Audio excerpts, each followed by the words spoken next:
মসজিদের মাঠে কোনো ধরনের খেলাধুলা করা যাবে কি যেখানে ঈদের সালাত আদায় করা হয়? না না না।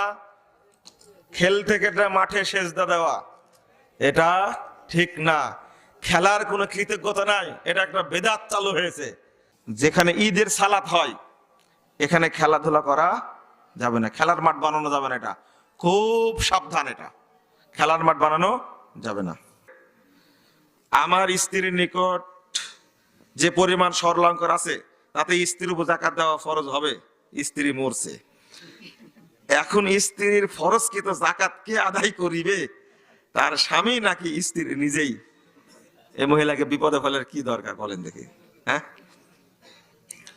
যদি শুনেন, এরও ফায়সালা আছে, যদি এই মহিলার পৃথক এই সম্পদের পৃথক যদি সম্পদ থাকে তার সম্পদ দিয়ে কি দিবে? যাকাত।